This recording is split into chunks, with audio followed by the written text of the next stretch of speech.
ISF শুধুমাত্র রাজনীতির ময়দানে আসেনি, ভোটের সময় আসবে, ভোট দিন, জিতলো হারলো এটার জন্য নয়। আইএসএফ রাজনীতির ময়দানে এসেছে সমাজ ব্যবস্থা পরিবর্তন করতে। আজকে আপনার পাশের বাড়ি কি রাম কি রহিম সে খেতে পাচ্ছে না, আর আপনাকে ধর্মের জিগির তুলে দিচ্ছে, সেটা হতে দেওয়া যাবে না। আপনার পাশে শঙ্কর সোহেল খেতে পাচ্ছে না, আর আপনাকে বলছে তুই মুসলমান, আপনাকে বলছে তুই হিন্দু, ও ফাঁদে পা দেওয়া যাবে না। আমার পাশের শঙ্কর সোহেল যাতে খেতে পায় তার লড়াই আইএসএফ রাজনীতির ময়দানে এসেছে।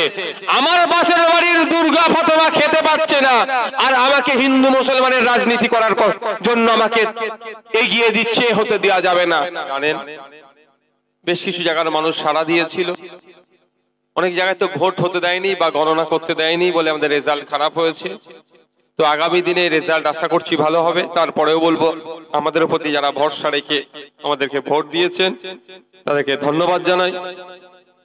ধন্যবাদ জানাবো এই বুথ কমিটি, যাদের প্রচেষ্টায় এই বুথের মানুষজনদেরকে নিয়ে যখন রক্তের হাহাকার দেখা দিচ্ছে, মুমূর্ষু রোগীরা রক্তের জন্য চিৎকার করছে, থ্যালাসেমিয়া রোগে যারা আক্রান্ত, প্রায় যাদের রক্তের প্রয়োজন হয়, রক্ত কিভাবে জোগাড় করবে, যারা চিন্তিত থাকে, চিন্তা থেকে কিছুটা কিছু প্রশমিত হওয়ার জন্য এই বুথ কমিটির উদ্যোগে যে রক্তদান শিবির হচ্ছে, রক্তদাতা যারা রক্ত দিয়েছেন প্রত্যেককে আমি ধন্যবাদ জানাই। ধন্যবাদ জানাই আইএসএফ এর এই বুথ কমিটিকে, যাদের প্রচেষ্টায় আজকে এই রক্তদান শিবির হয়েছে।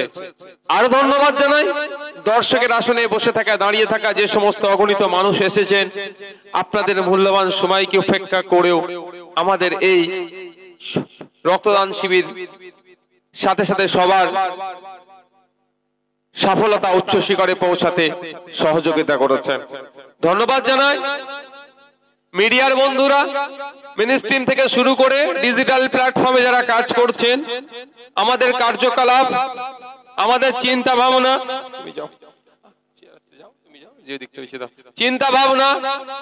যেগুলো যা আছে সেগুলো আপনাদের মাধ্যমে যেভাবে তুলে ধরার চেষ্টা করছেন। এই কুতুব ভাই যাচ্ছে, দেখে নিচ্ছে, তুমি দাঁড়াও, কুতুব ভাই যাচ্ছে, ওখানে দাঁড়িয়ে যেতে বলো, কুতুব ভাই যাচ্ছে, ঠিক করে দিচ্ছে। কুতুব ভাই তোমার ওই দিকটাই দিয়ে দাও, ওই দিকটাই, এদিকে পুরুষেরা দাঁড়িয়ে আছে। যে আপনাদের মাধ্যমে, অর্থাৎ ডিজিটাল প্ল্যাটফর্ম থেকে মেইনস্ট্রিমের মাধ্যমে যে আমাদের কার্যকলাপ, চিন্তা ভাবনা, লক্ষ্য উদ্দেশ্য কি, যেভাবে আপনারা ছড়িয়ে দিচ্ছেন রাজ্যের বিভিন্ন প্রান্তে, আপনাদেরও ধন্যবাদ জানাই।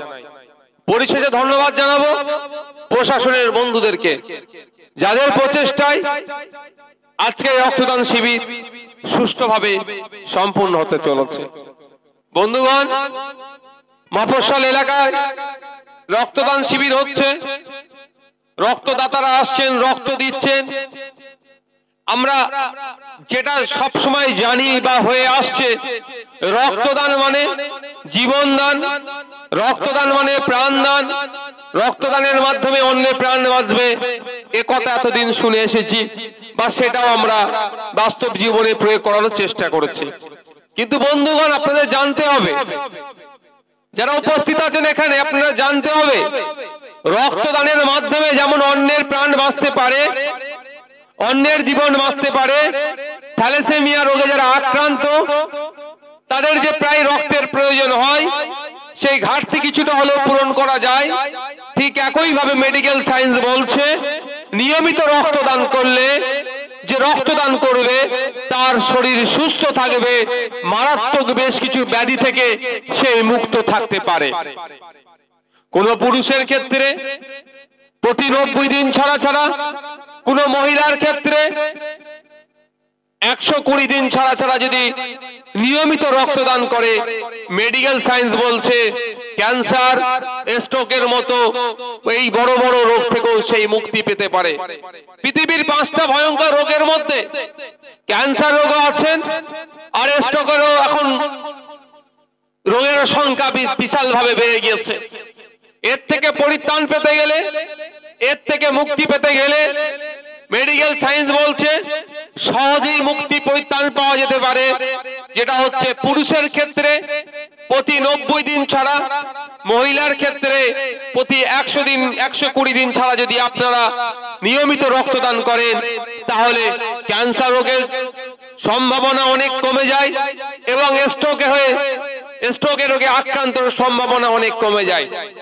আমরা ক্যান্সার একটা সময় দেখেছিলাম দূর দূরান্তের মানুষের হয়েছে এই খবর পেতাম, কিন্তু আজকের ডেটে খোঁজ নিয়ে দেখুন পাড়ার মধ্যে মহল্লাতে ক্যান্সার রোগ ছড়িয়ে পড়ছে। মেডিকেল সায়েন্স বলছে, WHO বলছে, এই 2024-এর কথা বলছে, মানে মহল্লাতে মহল্লাতে, পাড়াতে পাড়াতে, বাড়িতে বাড়িতে ক্যান্সার রোগ ছড়িয়ে যেতে পারে। আমরা সৃষ্টিকর্তার কাছে চাইবো এই ভয়ঙ্কর ব্যাধি থেকে, এই ভয়ঙ্কর রোগ থেকে আমাদের সকলকে মুক্তি রাখুক তিনি। কিন্তু আমরা তো মেডিকেল সায়েন্সকে উপেক্ষা করতে পারি না, তাই এর থেকে যদি মুক্তি পেতে চাই আমি আপনাদের কাছে অনুরোধ করব সহজেই যে পন্থা অবলম্বন করি, যদি আমরা আজ এই পলিসি যদি আমরা নিই তাহলে এই রোগ থেকে আমরা মুক্তি পেতে পারি। পলিসিটা কি? প্রতি 90 দিন ছাড়া পুরুষের জন্য, মহিলাদের জন্য প্রতি 120 দিন ছাড়া আমরা রক্তদান করব। তাই বন্ধুগণ, যারা রক্তদান করতে ভয় পাচ্ছেন কি হবে না হবে, রক্তদান করলে কি হবে এই ভাবছেন, এত ভাবার সময় নয়। আসুন রক্তদান শিবিরগুলোতে রক্তদান করুন। অন্যের যেমন জীবন বাঁচতে পারে, অন্যের প্রাণ যেমন বাঁচতে পারে, সাথে সাথে আপনার স্বাস্থ্য ভালো থাকবে। আপনারা অনেকেই দেখেছেন স্ট্রোকের এখন রোগীর সংখ্যা কিভাবে বেড়ে যাচ্ছে। একটা সময় ছিল বয়স্ক লোকের অনেক সময় খবরে পেতাম অমুক বয়স্ক লোক স্ট্রোক রোগে আক্রান্ত হয়েছে, কিন্তু এখন কিন্তু কোনো বয়সের আর ভেদাভেদ থাকছে না। ইয়াং ছেলে 30-35 বছরের যুবক তারও স্ট্রোকের আক্রান্ত হয়ে যাচ্ছে।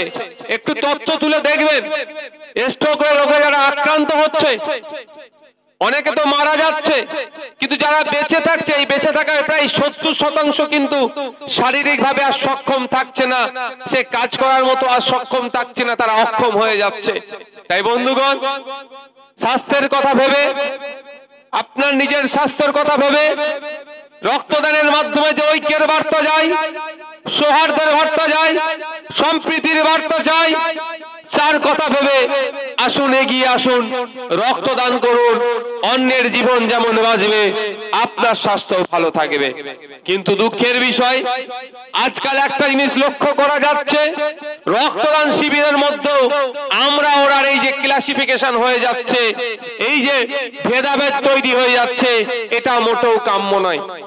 অতীব দুঃখের সাথে বলতে লাগছে এখন শাসকের দ্বারা রক্তদান শিবিরেরও কিন্তু কোন দলের হচ্ছে, কোন পার্টির হচ্ছে, সেটাও যেন দেখা দেখি হচ্ছে। আমি আপনাদের কাছে অনুরোধ করব, ইন্ডিয়ান সেকুলার ফ্রন্টের এই বুথ কমিটির নেতৃত্বদের কাছে অনুরোধ করব, আমরা রক্তদানের জাত, ধর্ম, বর্ণ, রাজনৈতিক রং দেখব না। কারণ আমাদের মধ্যে কারো যখন কোনো সময় রক্তের প্রয়োজন হয়, আমরা একবারের জন্য বলি না যে আমি আইএসএফ করি, আমাকে আইএসএফ এর রক্ত দেবে। ও তৃণমূল করে, আমি আইএসএফ করি, তৃণমূলের রক্ত আমি নেব না। বা ও হিন্দু, আমি মুসলমান, ও নিচু জাত, ও উঁচু জাত, ও ব্রাহ্মণ, ও ক্ষত্র, ও বৈষ্ণব, বিভিন্ন ভাবে ও মতুয়া, এ মুসলমান, এ সিদ্দিক, ও সৈয়দ, আমরা কথা বলি না। আমাদের রক্তের প্রয়োজন হলে কি বলি? আমাদের অমুক গ্রুপের রক্ত চাই, এই গ্রুপের রক্তের আমার প্রয়োজন হয়। যখন আমাদের প্রয়োজন হয় রক্তের ক্ষেত্রে, নিজের প্রয়োজনের ক্ষেত্রে যখন আমাদের ভেদাভেদ দেখি না, সুতরাং রক্তদানের ক্ষেত্রেও আমরা কোনো ভেদাভেদ দেখব না। কিন্তু শাসক বিভিন্ন সময় বিভিন্ন ভাবে আইএসএফ এর রক্তদানকে ভুলণ্ডিত করার চেষ্টা করছে। আজকের এই জায়গায় দাঁড়িয়ে আপনাদের বলবো, আমরা রক্তের জাত যেমন দেখি না, রক্তের বর্ণ যেমন দেখি না, রক্তের ধর্ম যেমন দেখি না, রক্তের গোত্র যেমন দেখি না, রক্তের কোন রাজনৈতিক রং আমরা দেখব না। এটা আমাদেরকে মাথায় রাখতে হবে।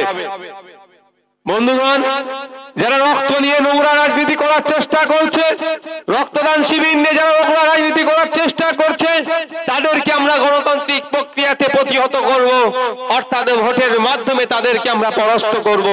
কিন্তু তাদের অপচেষ্টাকে আমরা কোনোদিন কোনোভাবেই সফল হতে দেব না। এই আজকের রক্তদান শিবিরে যারা রক্ত দিচ্ছেন বা যারা দিয়েছেন, তাদের উদ্দেশ্য সহ আমাদের যারা বুথের নেতৃত্বরা আছে তাদের উদ্দেশ্যে বলবো, বুথের যিনি বিজেতা প্রার্থী আছেন তাদের উদ্দেশ্যে বলবো, কোন সময়ও যদি যে কোনো মানুষের রক্তের প্রয়োজন হয়, আপনারা নির্দ্বিধায় আপনারা যদি অ্যারেঞ্জ করতে পারেন তো খুব ভালো কথা, যদি না পারেন জেলা নেতৃত্ব ব্লকের নেতৃত্বদের সাথে যোগাযোগ করবেন।